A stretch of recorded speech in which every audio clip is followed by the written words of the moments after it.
At the outset, I must admit to having mixed feelings. On the one hand, I am glad to have a good friend and former colleague, Dr. Ellen Arnold, return from her new life and career in Norway to give tonight's presentation. I am also profoundly grateful for the dedicated work of our administrative assistant here in Elliott Hall, Ms. Dawn Wright. She is the institutional and personal foundation of the history department. Simply put, this evening would not be possible without her. And finally, it is a blessing to have members of the Vogel family in attendance with us. On the other hand, I am sad, as I suspect many of us are, because Dr. Ezra Vogel, who created this lecture in honor and memory of his parents, Joseph and Edith, is no longer with us, having passed away in late 2020. It was a great loss. It is also difficult these days to ignore the dark shadow of the bloody war in the Ukraine. As the United States again prepares to defend freedom and assist refugees from the violence, let us remember tonight that a century ago, Delaware, Ohio, this community welcomed Joseph and Edith Vogel, Jewish immigrants who established the People's Store, a cherished local institution.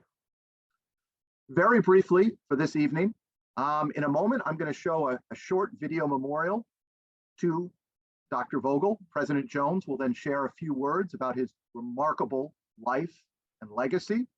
Next, I will introduce our distinguished speaker, Dr. Ellen Arnold, who will discuss some letters written by an Ohio Wesleyan alum.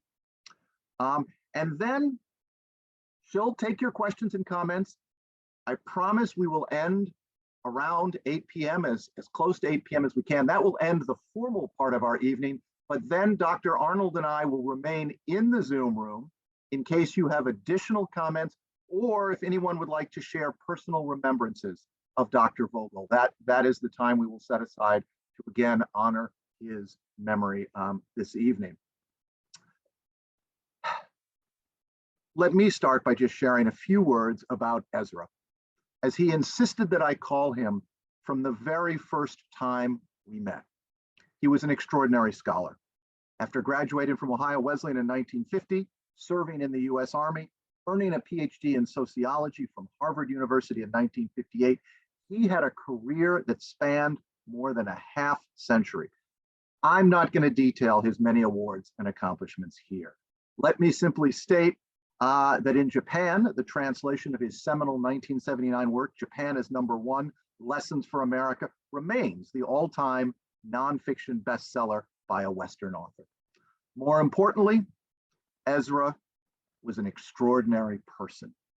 He was unfailingly kind, generous, and curious.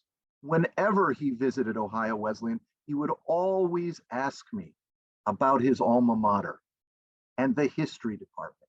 And he would ask me about myself, and he was genuinely interested and curious. Above all, Ezra was incredibly humble. He never boasted about his many achievements. For me, he was a personal and professional role model. It was truly an honor to know him and a privilege to consider him a friend. Now, I'm going to share my screen with all of you and show you a memorial tribute that was put together by Cole Hatcher and some other folks here at Ohio Wesleyan.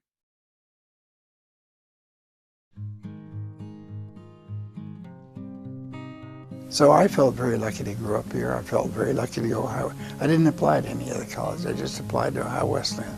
It was, and I knew a few Ohio Wesleyan professors' kids who were my friends, and some of their wives were our teachers. Dad had come from Poland, and when he was working in Cleveland, he'd just been in the United States a few years. He decided he wanted to go to a small town, and he wanted to go to a small town that had a university. And he thought that would be a wonderful place to bring up kids. And so he settled in Delaware because Ohio Wesleyan was here. He was a small town merchant, but he loved being an Ohio Wesleyan.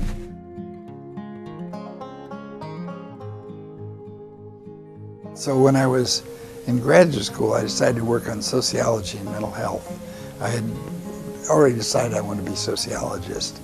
I wanted to, do something good for society, and that came very much from my parents. They also wanted to make society better. They had, in a way, they had appreciated and benefited from America when it was a good place to live.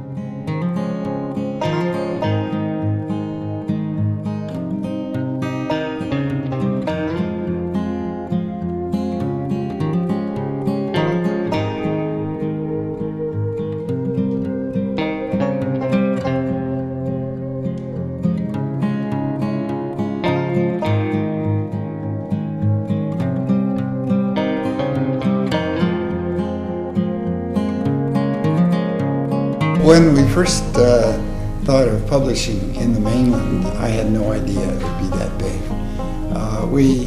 I first decided to publish in Hong Kong. I knew the Chinese University of Hong Kong press people, and we decided to do there first. And then we were trying to see whether we could get pretty much the whole book done in the mainland. And it turned out we could. Chinese biographies have been more limited, more restricted, and they've been more careful and factual. And I tried to create a book where you get a feel of the person, what he did, provide historical perspective, and also fill in to try to help the reader understand why he did things. And that has just aroused a lot of appreciation from a lot of Chinese scholars.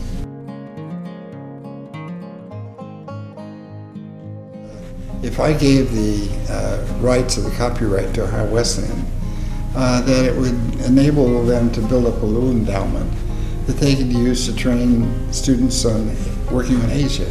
And that would be just a wonderful, to me, a virtuous circle. I thought that, in a way, you can tell the students that here's one of the graduates who worked hard, did Asian studies, and did quite well.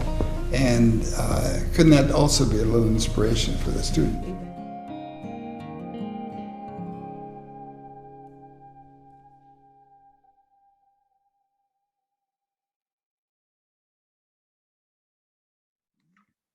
It's now my pleasure to introduce the president of Ohio Wesleyan University, Rock Jones, who's going to share a few remarks about Dr. Vogel. Thank you, Michael.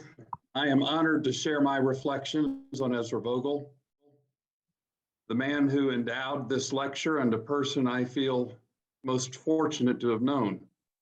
Before reflecting on Ezra, I want to add my welcome to Dr. Arnold. It is good to have you back in our midst, Ellen, albeit in this virtual format. And I also want to welcome members of Ezra's family.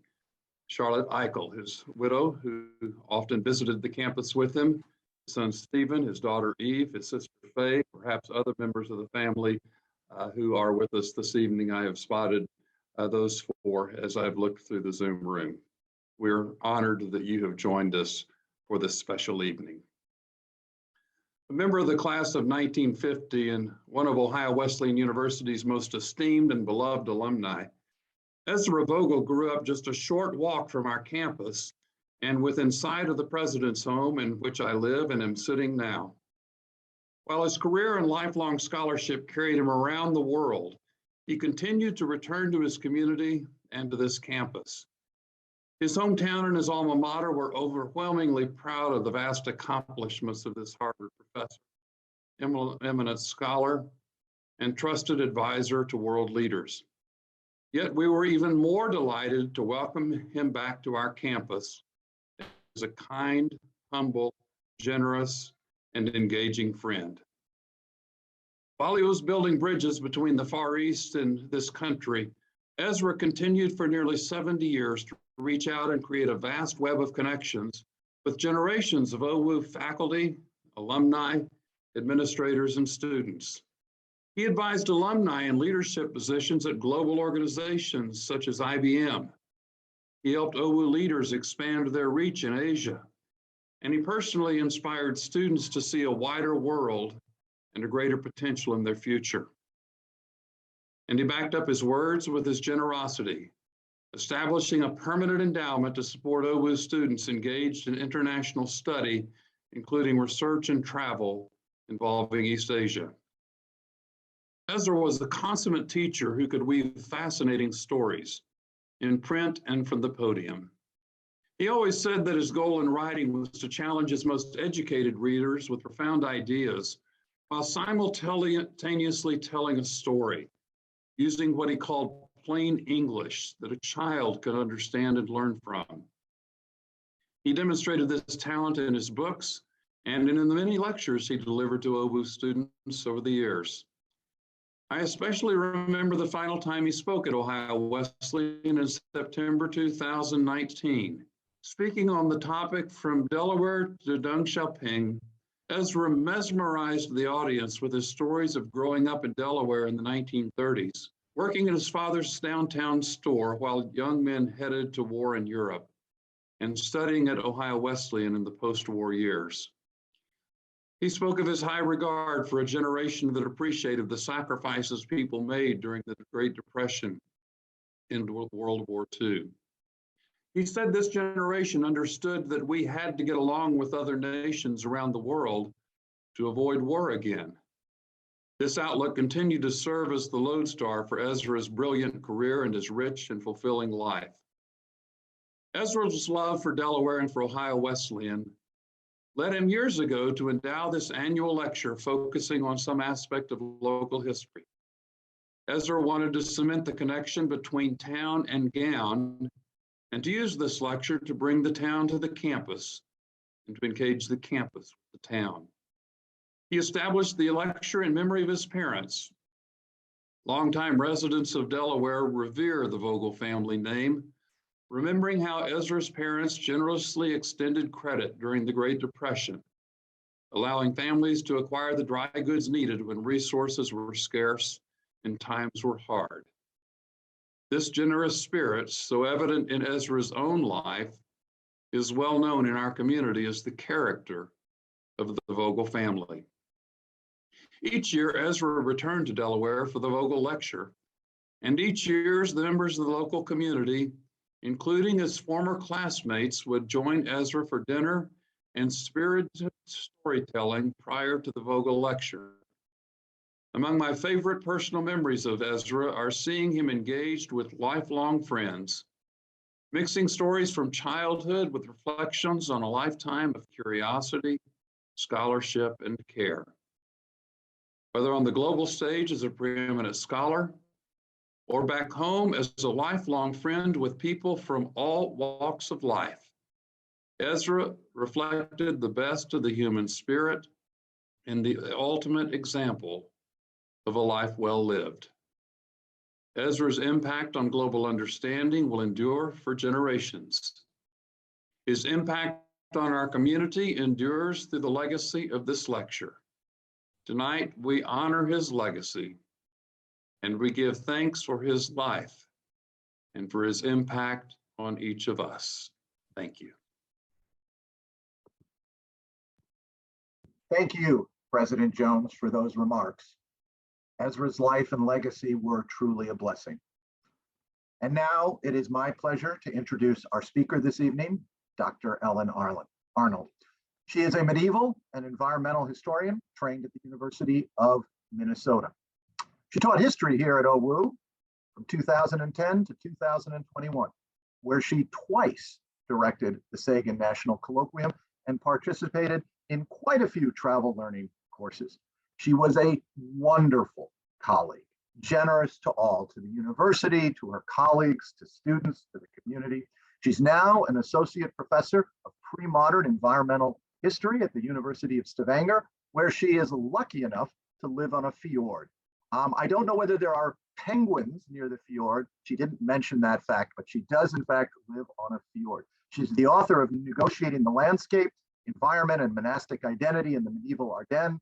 She has just finished the manuscript for her second book, Remembered Riverscapes, and she is now working on a volume on water for the Routledge series, Themes in World History. We are absolutely delighted to have you back here on campus in Elliott Hall, Dr. Ellen Arnold. Thank you for traveling to join us.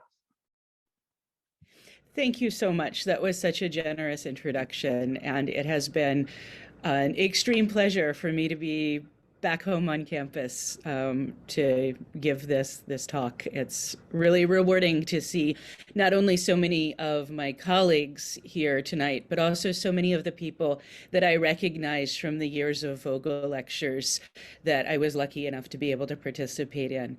I'm kind of happy that Rock mentioned Ezra's last lecture at OU, because I was lucky enough to work with him to bring him to campus to be part of what was a joint Vogel and Sagan event. And one of the memories that stands out to me from that was not only, as Rock said, his just compassionate and compelling storytelling, but being able to take him and some colleagues and some members of the Historical Society and the community to go eat at Old Dog Pub, which is in one of the buildings that the People's Store had occupied at one point. And so he got to tell us stories of sweeping the floors and stocking the shelves in the building. And his love of Delaware, it was just so palpable. And so it delights me that as a medieval environmental historian, I'm actually able to participate in this lovely series that I think has always highlighted the joy of small stories. And though Ezra was a global force, he was also able to tell small stories with meaning. And I think that is the joy of the Vogel Lecture and of local history. And so I'm glad to be able to bring a tiny part of the history of this campus that I love so much and this community that I care about to light. So many, in fact, might be wondering, wait, why is the medievalist giving an Ohio history lecture? And I wouldn't blame you. In fact, it surprised me as well. This was an example of historical serendipity and of the surprising, unexpected, and yet everyday ways that historical voices survive to us and are rediscovered. About 3 years ago, my now husband and I, on a whim, went to an event at the fairgrounds that we found a flyer for, the Columbus Paper, Postcard, and Book Show. This wound up being an absolutely fascinating event that's annual and that focuses on paper ephemera, things that aren't usually saved, that have been found and saved and collected and preserved through all sorts of strange paths. While there, I struck up a conversation with one of the vendors, and we were just chatting, and I mentioned that I was a faculty at OU, that I didn't live in Hilliard. I lived in Delaware, and I taught at Ohio Wesleyan. And he said, "Oh, I have to show you something." And he pulled out this stack of envelopes. And he said, "These are by an OU student." And immediately I thought, oh, that's interesting. What are those? And it turns out to be a series of 50 letters that a student wrote home to his family in Caledonia, Ohio, for part of his college experience at Ohio Wesleyan. I immediately bought them and took them home and thought, okay, what am I going to do with these? Those can't just hit. The dealer had kept them together. They all have rare cancellations and stamps on them. And so they're valuable just for the envelopes alone, but he had bought them off of an autograph dealer who had kept them together. And so he also apparently, he has written works on local history and Civil War history. And so he's recognized the value of them as a set and kept them together. Purchased them as a set, took them home, opened them up in the car on the way home and started reading them and realized that they were full of wonderful details and this very compelling set of incomplete stories out of the period from 1868 to 1871. And so the period in OU immediately following the Civil War, as the town, the state, and the community were rebuilding their identity and finding the path forward. These letters start out as many encounters that we have in life, in the middle of things. We don't have a neat beginning and we don't have a neat ending. They are the ones that happen to be preserved by his parents and by later generations until at some point they entered an estate sale and were separated from their context. But they start out in the middle of his life and his story. He's probably about 20. We're not entirely sure of his birth date, but he's about 20 when the letters start. And he has been attending college and has just come back to campus from a visit to Cleveland, and he's kind of starting to report to his parents about how things are going. It took me a while to figure out what his name was because it took me a while to learn his handwriting, but I eventually deciphered it to find out that this student was in fact someone named James K.P. Weber. That's how he signed every letter. He signed every letter to his parents. Your affectionate son, J.K.P. Weber. And occasionally he said James K.P. Weber, but he used his full name and initials in signing those letters. Through the joys of internet research, I was able to find scanned back issues of Ohio Wesleyan catalogs and lists of students and discover that he was in fact a James Knox Polk Weber, who graduated initially in 1871 from Ohio Wesleyan, who, as you can see here from the OWU records, became briefly the superintendent of public schools in Caledonia, and then became a farmer, taking over, it turns out, from his father. So as I started to engage these letters, I was struck by the beauty of his hand, by the surprising vibrancy of the ink, by the ability to recover the lost stories of this otherwise rather anonymous individual.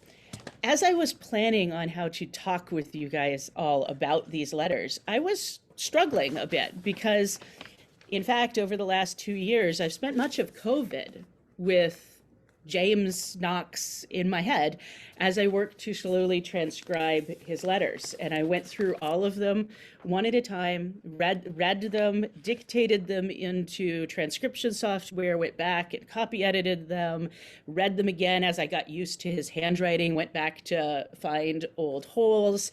This is the slow everyday work of archival researchers. I was simply lucky enough to be able to have my archive with me, even as I moved across the sea to Norway as an immigrant, much like it turns out his father had been when he came from Saxony, Germany to Ohio at some point in the 1800s. And so I worked through all of these stories, and I didn't know how to start. I didn't know how to convey the variety and vibrancy of what he tells us and what these letters contain. And so I decided to start by just reading the first one and letting you share that experience of meeting this person in the middle of his college career. Delaware, September 20th, 1868. Dear Father and Mother, as the letter that I sent to you on Friday morning was cut short for want of time, I thought I had first drop you a line today and let you know more fully how I am getting along. We are now fully established in our new quarters. I find Mr. Lawrence one of the finest and most agreeable young men that it was ever my fortune to be acquainted with. We are at present living in the very best of style. I may say, at the head of the heap. Mr. Lawrence's folks, that is, his father and brother, came down in a spring wagon on Thursday and brought down any amount of good things for us, such as real potatoes, apples, dried cherries, cheese, and sweet cakes, and light bread, etc. As far as I know, the other young men here are getting along very well. Only 2 of the roomers here was here last term. One of the new men, Mr. Davison from Lancaster, is a wit, and one of the best I ever knew. He ranks as a sophomore, I think. from what little I know of him, I think that he is a very bright young man. Messrs. Name I haven't figured out yet, and Twitchell are both freshmen. Messrs. Williamson and Davidson, sophomores, and Beyer, Campbell, and Lawrence are in the preparatory department, but Mr. Lawrence may be classed with the freshmen if he goes in with an algebra class. A great many more of my old acquaintances have arrived the last of the week. I have attended my Chrestomathian Society. On Friday evening last, I came on essay for Friday evening next. I saw Mr. Hastings since I wrote to you. Mr. Fenley has got married. On Thursday, a man was stabbed here at a show, and he's not expected to live. I must tell you what I've done on the evening of my birthday. I learned the Greek alphabet perfectly and was called on the next day as the third one, and I answered it correctly after I went to bed Thursday night. It was the last thing I said, and I could say it as soon as I awoke next morning. The alumni are building a large building in the college ground where the exercises was held last June, just to the northeast of the land occupied by the word I'm not sure I can read. I am enjoying good health at present. I remain your affectionate son, James Weber. You might have noticed him slip in that little bit about someone being stabbed. This letter is not only a wonderful example of his sort of like run-on style that continues through all of these letters, but it's also a really fantastic example of one of his, one might even suggest, given his classical training that he got at OWU, Ciceronian decision to blanket bad or scary news amidst the mundanities of the college experience. There is, in fact, another example where he mentions in passing towards the end of the letter, when his parents might have stopped really noticing what was going on, that a student was ill and was probably going to die. And then he gave some information about what time his class was going to be the next morning. He also, at the end of another letter, says, "The excitement over the shooting affray has not died out. They held a trial the other day. I do not know that anything was done, but sent him back to jail to await his trial next October when court sets. Your affectionate son, James K.P. Weber." I can only imagine the response of the parents, a 2-hour train ride away in Caledonia, to getting these regular missives that are occasionally interwoven with fires, stabbings, shooting affrays, students lying near death from contagious diseases, measles outbreaks, and the other dangers of daily life in 1860s America. It's clear that James tries to hide some of this. He buries the lead, but his letters seem to be rather open with his parents. The letters feel frank. They feel as if he's trying very hard to keep a close family connection to his distant family.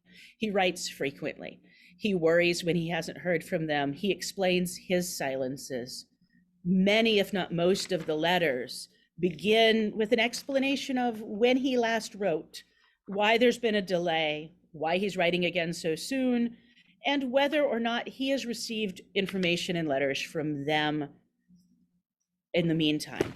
They often contain what we might think of as a bit of pedantic detail as to postal delivery and the processes of mailing and how he got his stamps and how he was able to reach the post office in time and what day he sent a letter and what day he received a letter.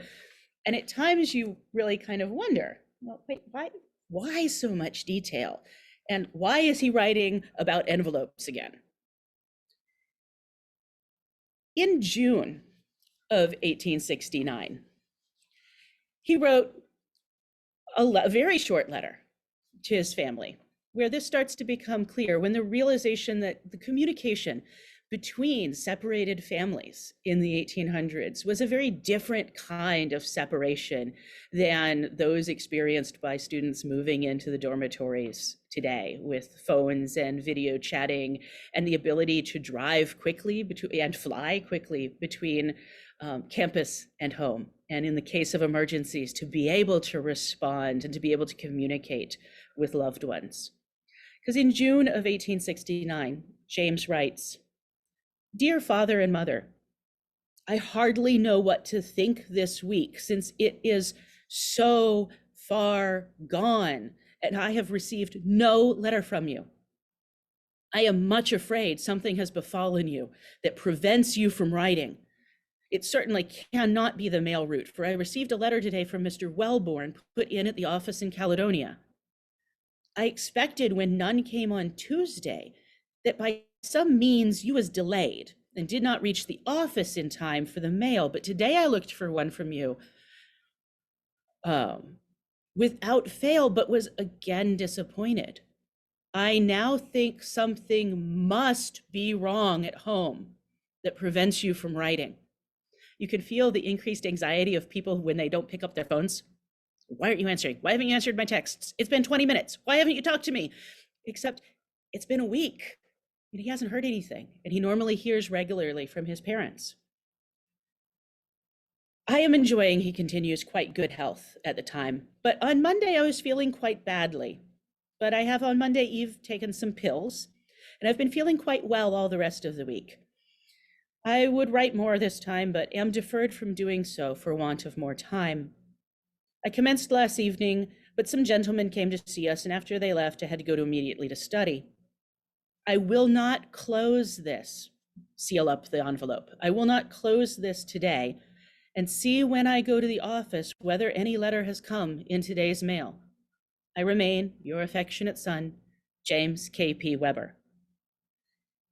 And in pencil, on the back of the folded letter, he has written in haste, "I have just received your letter bearing the date June 6th. He seals it up and he mails it home. And this sense of worry and then relief that is able to come out of the pages written so long ago is just one example of the many, many ways that we can use such seemingly mundane and everyday sources to start to get an experience, a sense of the emotional experiences of people long ago, and in particular, the comparative emotional experiences of young people away from home, trying to find their way in the world at college amidst national uncertainty. James's letters often contain the kinds of things you would normally expect from a college student. He writes home about his roommates, he writes about his friends, he talks about the events going on in Delaware, he mentions his information about his meals and what he's doing with his spare time. He often goes on long walks in the countryside. He implies to remind him of home. He goes out into the fields on occasion to look at the crops growing. He walks to Oak Grove Cemetery. They go to chapel. They have clubs that I'll talk about in a few more minutes. But he kind of writes to his parents about how he spends his time when he is not in classes. He also lets them know how he's getting on in his quarters and in his daily life. He lives in group settings. They take private lodging from people in Delaware, and they he has different roommates over the course of these 3 years, but they are always kind of renting privately. And so they have the expenses of rent. They have the expenses of heating their own home. He writes home a couple of times about the cost of wood, and includes one account when he details how much a cord of wood had cost the week before, And then there was a big snowstorm in town and the roads froze up, but it was bad snow. And so the sleighs were delayed and the transit and traffic into town was really slowed down. And so there wasn't any good wood, and they were having to pay a lot of money for very expensive wood, and it was bad wood. It was green wood still, but that was the only wood available in town. And so he writes his parents about that. He writes to his parents about as you saw in the first letter, when he says, "Oh man, the new roommate came with apples." It was great. It was exciting. This guy's a real benefit to us because he brought apples and potatoes and cherries. And this continues. He sprinkles in information on how he's eating, on what expenses he has in getting food, on the expenses, what he pays for books. He talks about his tuition and how he pays his tuition, and he writes home asking for money. He seems loath to ask for money from his parents. He seems that he puts it off as long as he can. And when he gets money, it's actually a very complicated process. He details the process in one of his letters. His parents wire him money to the Western Union office, which is separate from the post office, and he has to go and identify himself, often bringing a witness, to prove that he is the person who should be receiving this money. In one instance, he had to get one of his roommates to come. He had to actually get the postmaster to come vouch for him because the postmaster knew who he was. And so he came and vouched for him, got $5 from his parents, and immediately, he says, ran to the butcher's to buy meat because they were completely out. He talks about the disruptions to his food when he's moving back and forth between Delaware and Caledonia. One time his coffee beans and his eating beans, their bags break and they get all mixed up in each other, and he has to go and sort them and deal with the mixing up of his food supplies. Then, in a remarkable instance of this, and this is the list that you can see next to me right now, he writes to his parents and apparently asks them in a letter that does not survive for money. And they basically say, "Why do you need so much money? We already gave you some." It's early in the semester. They're concerned with the rate at which he's moving through money. It's only February 7th, and the semester started in January. And he is a little defensive at the very end of the letter, after which he talks about a really fascinating opportunity that's been opened up for missionary work for some of the OWU students to go to Buenos Aires and work as missionaries and English teachers and be paid by the Methodist Church. And he's explaining that.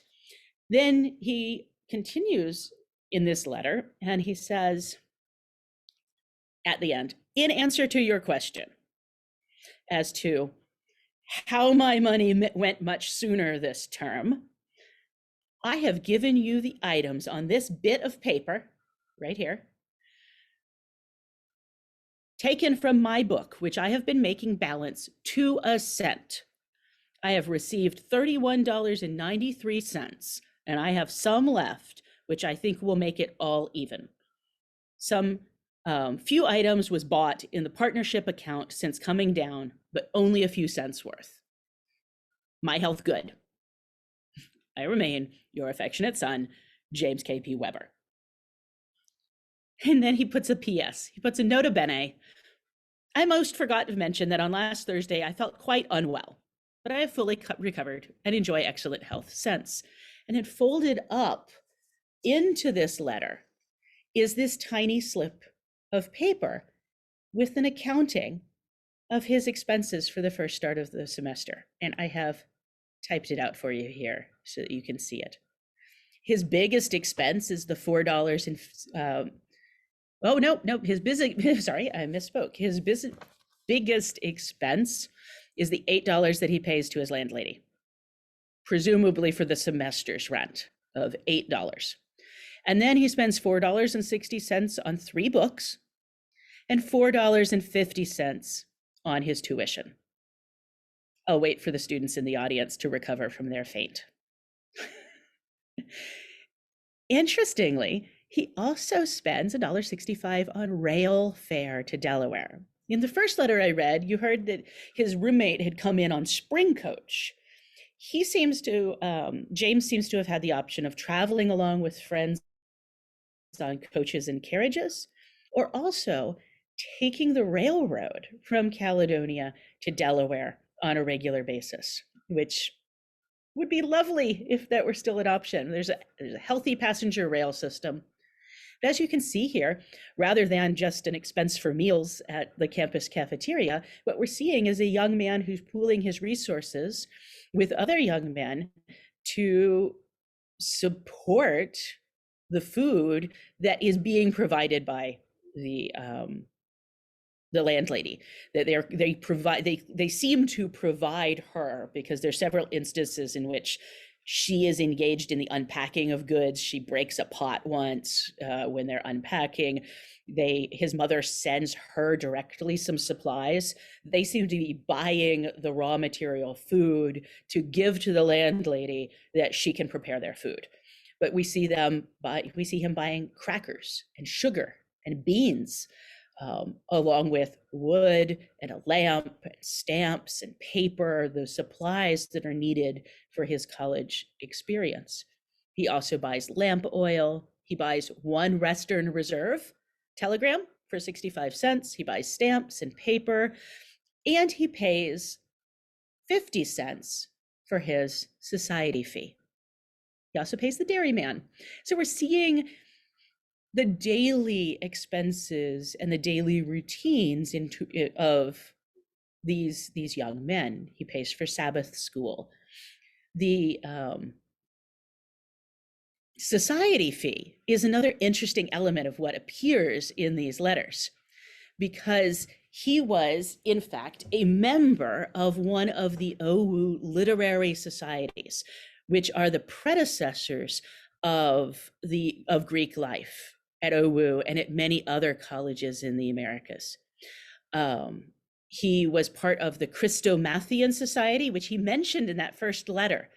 And there were several organized societies that focused on the reading of literature, conversations about literature, and evenings. And this is, you see him at the very bottom of this diploma. This is the graduates of 1972 from the Christomathian Society, and J.K.P. Weber from Caledonia is the very last on the list. He was an active member. He was, and I found this out through our OWU archivist, Eugene Rutigliano. He was one of the people chosen to be on the incorporation paperwork when the society became incorporated legally in the state of Ohio. He was an active participant. He engaged in debates. He read essays. They performed musical events. They had weekly meetings. They had houses that are a lot like the sorority houses at OWU now, that were places, reading rooms, where they could gather and host events. They would invite each other to each other's events, judge them, participate in them, sometimes get a little rowdy, like the time he writes about where 2 of the professors had to go out and discipline a bunch of rowdy students who were making all sorts of noises and disrupting the proceedings of the society event. They had fun, but they also took up very serious questions, like, should the states who seceded be allowed back into the Union? They took up questions of temperance. They took up questions of the relationship between science and religion. And they engaged in serious debate, much like some of the Model UN and mock debate that still continues to go on in college environments today. He was very proud of his society. He was proud that they were able to bring important speakers to campus. And he was proud of the way that it intersected with his regular courses of study. This is one page of the course catalog for one of the years in which James was at OWU.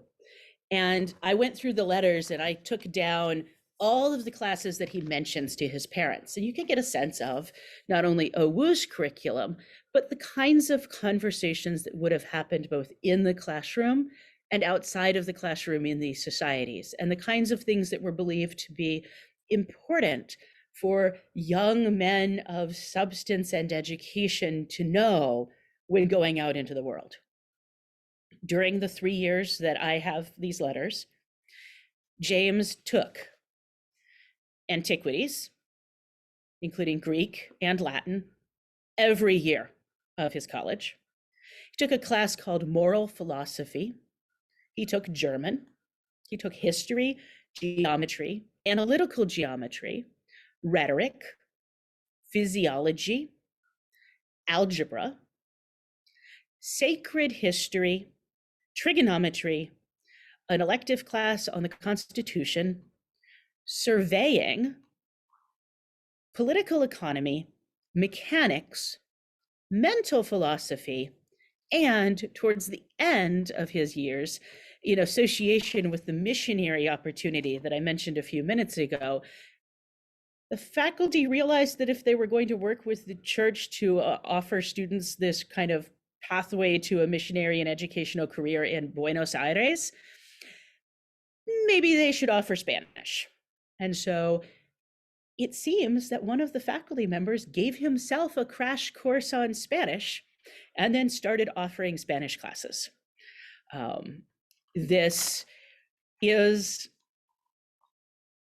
an education grounded in both the idea of great works education and language learning and philosophy, but also in some of the practicalities needed by young people going out into careers at the dawn of the Industrial Revolution and going out into becoming farmers and people who used practical knowledge. In many ways, the combination of moral philosophy, sacred history, and physiology, surveying, and trigonometry would prepare a relatively well-rounded citizen. And there's even an example in his letters of what we might think of as active learning or theory into practice. He writes to his parents in 1870 about the fact that his class on surveying is actually going quite well. He fancies that I am becoming quite good at it. He is also at the same time taking analytical geometry, which is probably the hardest class he's taken. He then talks in the next letter about how on Thursday, I would have written a few lines late Thursday evening, but no time was left me. For that afternoon, we were out with Professor Newton, making a survey of a small piece of ground, and the classes are to find the contents of the field from the bearings and distances taken at the survey. I have on yesterday calculated the contents of the piece of ground our division of the class surveyed. How it will coincide with what the other members of the class make it, I cannot tell, for I have seen none of them from which I could learn anything about it. We will only get this one opportunity for going out in the field this term to survey with the compass. The examples we have in our books are much more difficult than those we have by going out in the field. I worked yesterday on 2 examples, and one of them was partly worked out before commencing it yesterday, and I worked at these from 10 in the morning until dark, never leaving the house for a moment. One perhaps wonders if he's maybe exaggerating for his parents his dedication to his studies. But as general, things are going well.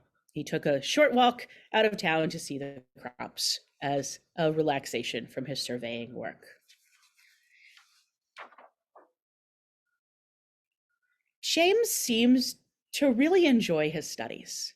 He thinks he is fairly good. He especially seems quite proud of his knowledge of Latin. German is a bit trickier for him. But his class, he does well in his classical language classes, and he also does well in antiquities and sacred history. I tried to find out if we had his transcript to see if his sense of his own studies matches his record, but alas, as with many things from the 19th century, we don't have that detail. But in his letters, we see a student who seems skilled, who seems dedicated to his study, who works out at several points, talks to his parents about how he's trying to change his study habits so that he can get more effective and succeed more in his classes.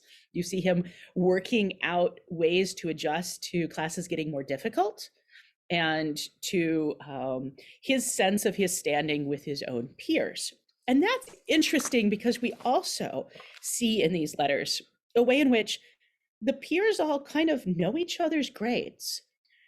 Class standings are read out in chapel publicly several times a semester. And so the students are aware of, in that first letter where he was talking about what his new roommates, what their rank might be, there wasn't a guarantee promotion from freshman to sophomore. You had to kind of earn your place in the rank and you could be promoted or not. And that's why he's unsure of the rank of some of his friends moving into this new semester. But those are publicly announced and those were posted and talked about publicly in chapel. And at one point, he even talks about how the professors made a big public announcement about how disappointed they were in the standings of many of the people of the class, and how they were afraid that many would not only not be promoted, but would actually be sent home, would be, in effect, academically dismissed from campus. And that they announced in the chapel that some students had already been sent home and that their parents had been written to and asked not to send them back. It was kind of interesting to see reflected here. My last committee work at OU was to be on the academic status committee. It was interesting to recognize that this work would have been much more public and much more controversial in past centuries. But we also in these letters see a student who is very much engaged in the extracurricular activities available at Ohio Wesleyan, both those supported by the university and those supported by local churches and local community groups. He mentions many times to his parents the exciting opportunity to hear nationally renowned lecturers, to hear people come into Delaware and talk about temperance, to talk about science and faith, to discuss how to be a good citizen, to explore issues out of history, religion, and what OU would have called moral philosophy. He is enchanted in particular by two of the speakers, one a famous woman speaker who made the national circuits and who spoke about women's rights and the right of women and about suffrage. He was also enchanted by a speaker on temperance and the dangers of alcohol and the untruths that are circulated about alcohol. And he ends that lecture, that letter, suspecting that a temperance movement might well form soon in Delaware. And that's really interesting because in fact it did, and Delaware became one of the centers of temperance and prohibition. And there is an earlier Vogel lecture by one of our alums, Timothy Prindle, on that very theme in Delaware's history. The intersections with these letters and other issues, presidential elections, local floods, the history of disease, the economic history of Delaware, the social world of the young men who have either survived or were not old enough to fight in the Civil War, the social world they construct around them, the dynamics of a growing town and a growing university that is internationalizing and doing work to spread its education, its mission, and its faith broader into not only Ohio, but even as far away as Buenos Aires. These are all themes that come up in these letters and that remind us of the richness of the experience of a college education, especially to someone who, it turns out, was a first-generation college student. With the help of Professor Turgeon, I've been able to identify James Weber in several censuses. Dr. Turgeon found many more than I was able to and filled in some of the holes.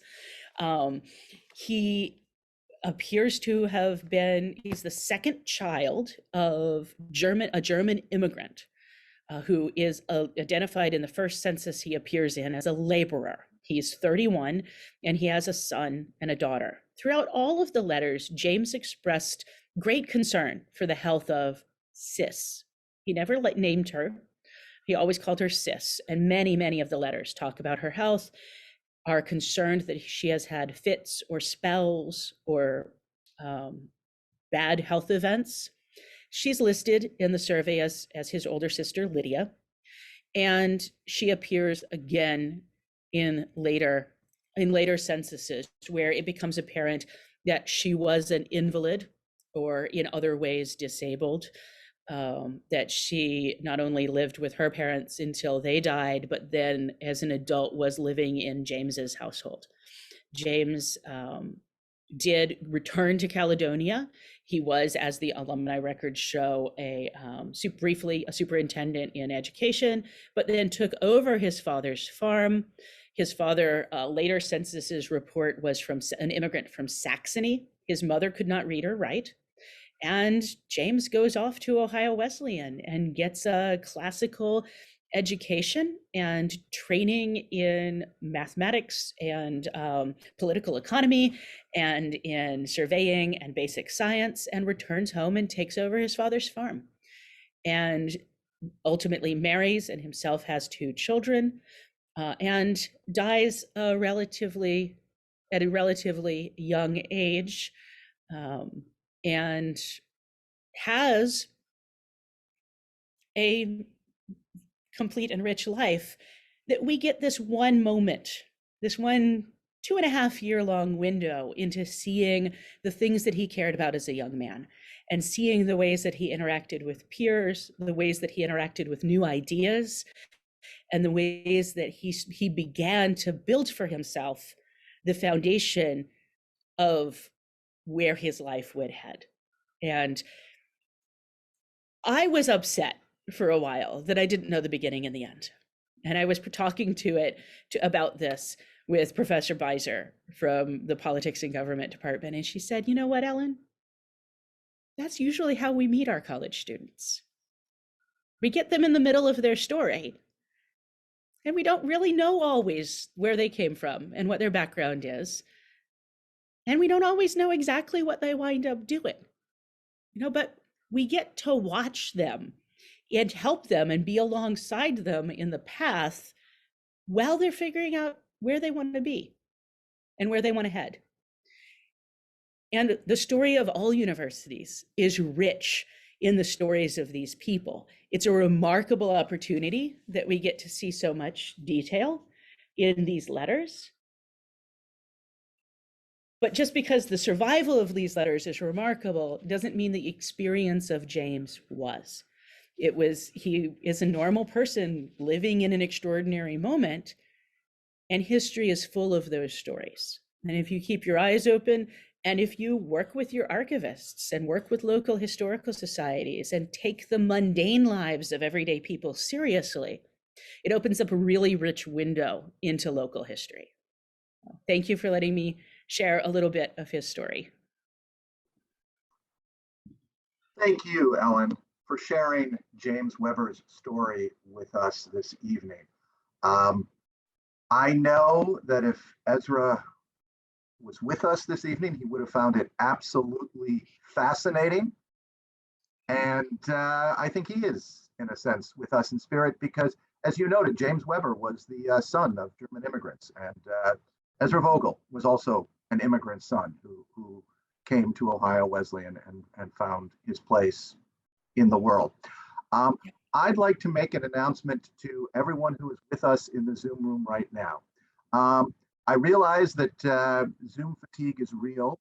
So what I am now going to do is declare that the formal portion of our evening is concluded. If anyone wishes for any reason to leave now, you are welcome to do so. But Dr. Arnold and I are going to remain in the Zoom room. We will welcome your questions. If anyone would like to share a memory of Ezra Vogel or anything else that they would like to share with the family, that would be wonderful. And I see a hand already raised, so I'm going to call on my colleague, Dr. Barb Turgeon. Please go ahead, get us started, Barb. Well, this isn't about Ezra. I did put in the chat. I absolutely agree with your description of how kind he was, so interested in us and what was going on, so humble. You know, we were in awe of him. I remember, feeling kind of like that groupie, when you first meet the author of really important books and stuff. And he was just like, no, call me Ezra, making you feel comfortable. But what I wanted to say about Ellen's talk, before anybody departs, is that I'm still bitter about this. You notice what time period she has these letters from. That is my time period. I am the Ohio historian, and I recall offering her not only the amount of money that she paid for them, but a tidy little profit.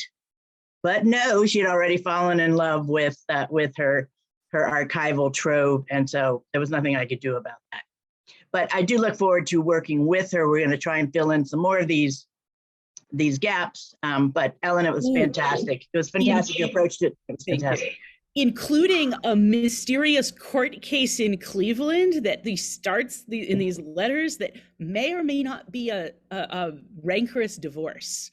That we're going to try to see if Barbara, with her legal expertise, can get into those records and figure out what went on. He's very secretive and he has enemies. So if you have a question, there's a couple of ways to do it. You can raise the sort of electronic question hand. You can post something in the chat room, or maybe if you wave your hand, although we still have more than 60 people. Wait, Candace Kennedy, I believe I saw you wave your hand. Please unmute yourself and ask your question or make a comment, whatever. I actually wanted to say two things. Thank you so very much, Ellen, for the wonderful talk, for the insight into this time period. And my family has Civil War letters from Andersonville prison. So I know how meaningful that can be to just a short period of time. So I thank you. And then to the Vogel family, I just wanted to recount to you that as I was sitting here, I was recalling the last reunion that Ezra would have gone to. He was with one of his classmates, my mother-in-law, Mary Jo Jones Kennedy. Both of them passed in the same year in 2020. But a fly on the wall that day was also my late husband, who attended with his mother and came home with stories of the two of them talking about their years at Ohio Wesleyan. And I just wanted to say it was a very gratifying experience for him. So. Thank you very much for sharing that. Would somebody else like to raise an electronic hand or grab my attention somehow? I'm going to quickly look around. In the meantime, I've got a question. Oh, wait, Brent, was that you waving your hand? Please go ahead. Yes, that was me. Well, thank you for that was very interesting. I always find those intriguing when you get into the personal accounts of people like that. And I'm wondering, did he end up back in Caledonia? Do you know? Yes. He did. Okay. Yes. He spent his life there. Yeah. Well, my other is a comment, and that is regarding Ezra Vogel, and I share what everybody else has already commented about how personable he was. And I know my great experiences of being around him, and my parents thought so much of him. I can remember that they spoke of him coming out and visiting our farm because she had him as a student in class, as a grade school student, and how he would come and visit, and how wonderful the parents were, and how much they supported the parents supported this community. So I was sure miss seeing it. Thank you, Brent. And I know we all miss seeing him. I will just share a brief remembrance here that the first time I met Ezra, we bonded over the fact that, like Ezra, I grew up in a small town in the Midwest in Northfield, Minnesota, and we were one of the very, very, very few Jewish families in that town in Northfield, Minnesota. And so Ezra and I talked about what it was like to be a minority in a community and what it was like to grow up and eventually find your way into the wider world. So Ezra and I bonded over that shared heritage, and I will just treasure the memory of that conversation that we had. I think it was the first or second time we met. Faye, I see you have your hand up. Please go ahead. Yes, I just wanted to say how important Ohio Wesleyan was in our lives, even before Ezra went to Ohio Wesleyan, because I went away to college, but all through my high school years, my parents had a subscription to both the lecture series, which was about 5 lectures, and the concert series, which was about 5 concerts. And we went to every single one. And my high school friend's father was head of the music department. And so after concerts, she and I would go backstage and get the autographs of the whole Trapp family singers, or of Jan Pierce, or of Helen Traubel, and her father would introduce us to them, and it was a big excitement. And there was also the annual Shakespeare play at Ohio Wesleyan. I don't know if that is still done, but we went every year, and faculty members were in it, and we knew some of the faculty members. And I think there might have been a musical also once a year. I can't remember that. And as a high school student, I used to go study in the OWU library, because I liked that library, and it had much better research facilities if I wanted to look up something for a paper. So I had an experience of Ohio Wesleyan without going there. Thank you very much for sharing that. Do we have other? Vicki, I see you have your hand up. Please go ahead. We can't hear you, Vicki. I'm having trouble hearing you.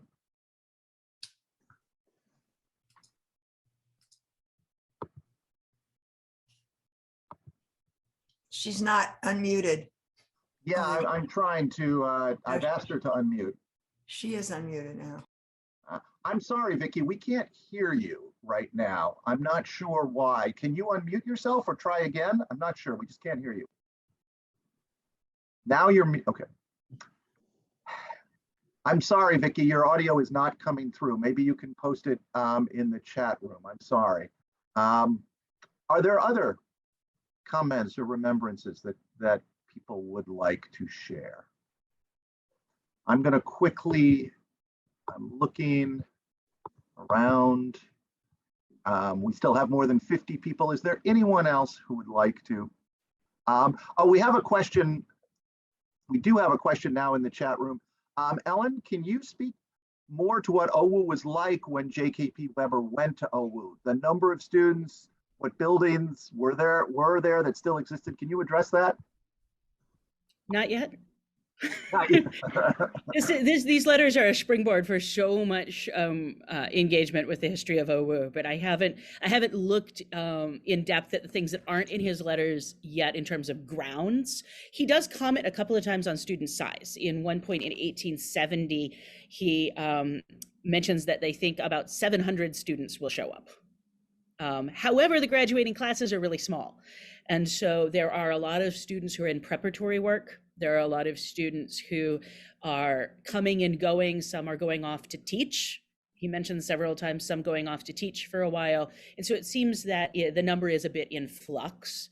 And so I think that would be an interesting thing to add to this, is a sense of where the demographics are. I do have a little tidbit about that that I found in the 100 Years of OWU book, the compilation book, a statistic for the class of 1870, but not for his graduating class, but close by, that there were a total in The social statistics for the class of 1870, total in class 39 graduating, Republicans 36, Democrats 3, professions going into ministry 15, law 12, teaching 3, others scattered. Smokers 6, chewers 4. Average age 24 and 2/5 year. So these kinds of things are sort of piecemeal because I haven't, living in Norway, except for the extreme generosity of Eugene in finding me some details, looking for the transcript, finding the Christomathian records. I haven't had the luxury of really digging into the OWU archives and hoping that's something that Barbara and I can kind of work on collectively. The second part about that, about buildings, there he does talk about construction. He doesn't really name a lot of buildings by name, which is interesting. Like he doesn't really seem as engaged with the campus infrastructure as he is with he talks more about the local churches than the campus infrastructure and the society houses and the YMCA building recently constructed where he goes and studies. The one exception is something that I've actually kind of always wanted to spend a little more time on, and this might give me the excuse, is the sulfur spring. He mentions the sulfur spring numerous times, and in fact, the very last letter that he writes, that survives, the very last letter that survives includes a discussion of the continued failure of the sulfur spring to work correctly. It's drying out, it's leaking at the basin, there's something going wrong with the sulfur spring, and they hire in someone to come and fix it. And he brings 3 people from out of town and then hires a bunch of local workers, and the local workers all strike for bad pay. He ends his letter with this kind of a local labor dispute over the reconstruction of the sulfur spring. And that's a whole history of OWU and the Delaware community that I think can be really expanded on, and that I'm sort of poking around the edges of is the rise and fall of the sulfur spring. Just quickly ask you a question, Alan, if I may. And now that you've sort of delved a little bit into his life, are you impressed by the similarities of Weber's experience and outlook to our students today? Or are you more struck by the differences? What sort of strikes you? One of the things I always talk with students about and wrestle with myself is the way that history is both about showing continuity and showing change, and that balance is really hard to figure out sometimes. And it's tempting sometimes to lean one way or the other, when most of the time it's this really muddy mixture of both. And with James, I feel this kind of muddiness of so much of what he lives through is so different than what we experience in the modern world. His concern with material existence, his real concern with the uncontrollable health of his family and himself. And there's not really much he can do if he's sick, or the people he loves are sick. And in a pandemic, that was particularly striking, how often he really wanted to ensure his parents that he really was okay. Don't worry, I don't have the measles. Like that that's a very different experience of health than we've had for most of our lives. But now the college students today are dealing with that too, and real deep concerns for the health and well-being of their loved ones. There are moments when it's just, wow, that is a very different attitude for a young man. Like, that is striking. Like, look at this difference. But then there's this one letter where he's been home, and at the end of his letter reporting that he's back, he says, "Oh, by the way, it turns out my keys were in my trunk in my dorm room." Oops. And this completely reminds me, my brother's sophomore year at college, we were home for Christmas and he had a complete freak out because he thought he'd lost his car keys. We turned the entire house upside down. It was insane. And they were in his car. And it just, this one passage about finding his car keys after all, finding his room keys after all. Oops, sorry. You could just see that whole backstory of an entire family turning a house upside down to look for this lost possession before they send the kid back to school. And so, totally different life. Totally, completely same college experience.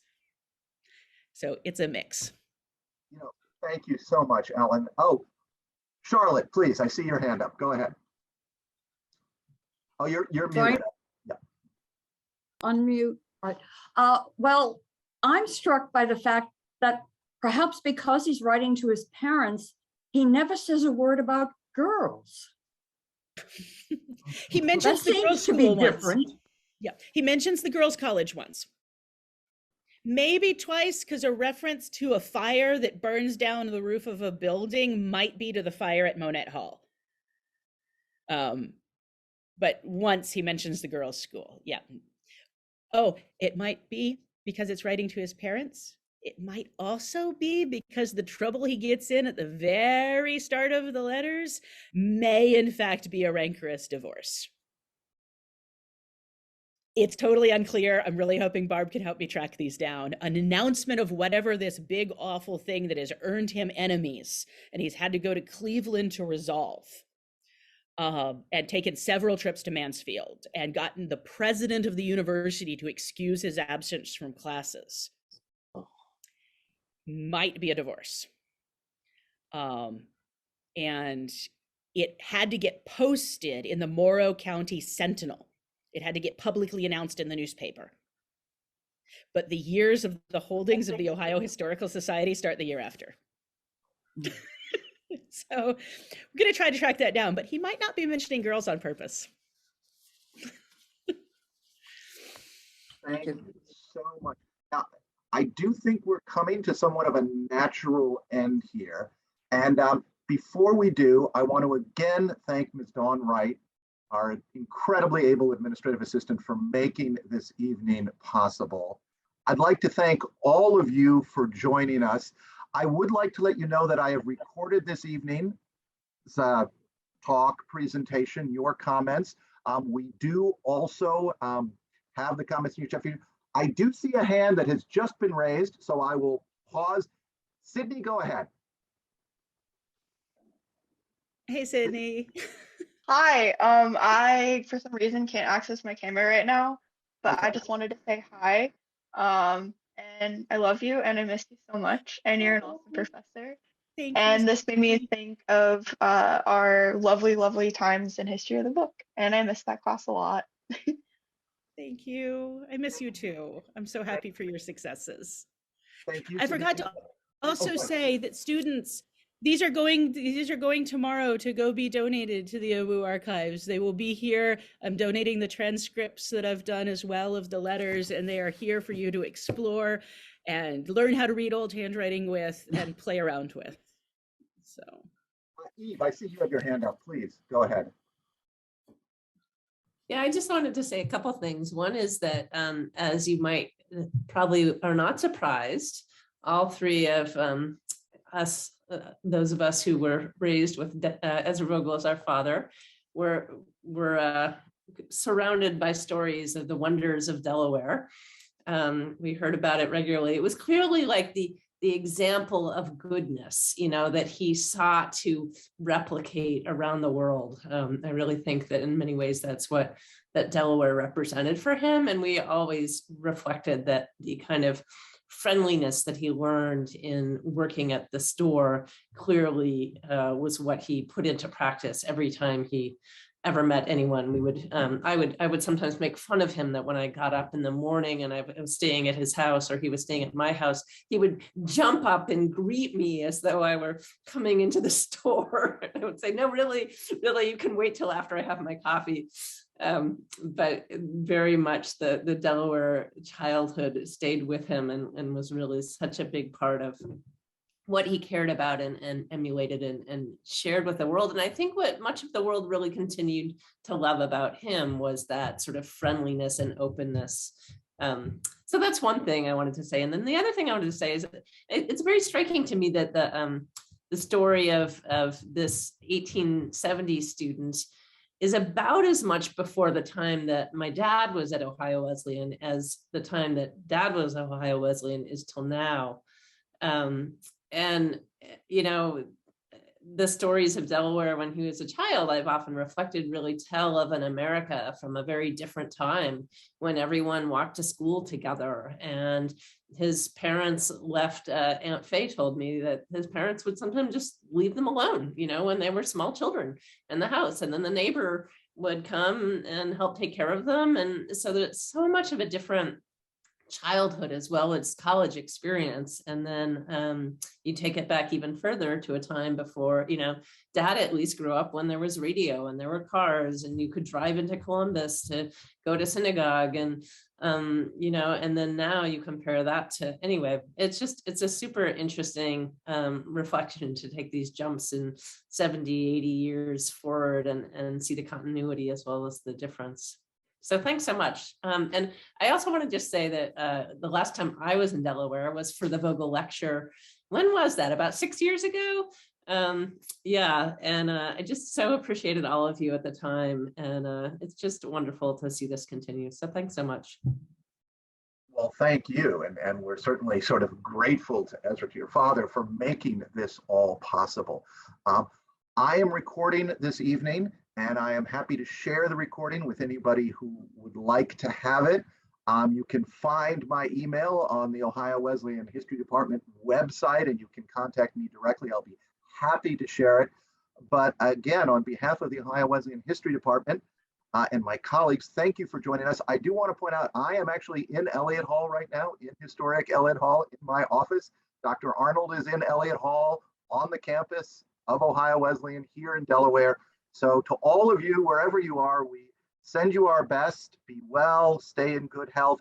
Thank you all again for joining us this evening. Bye-bye now. Thank you.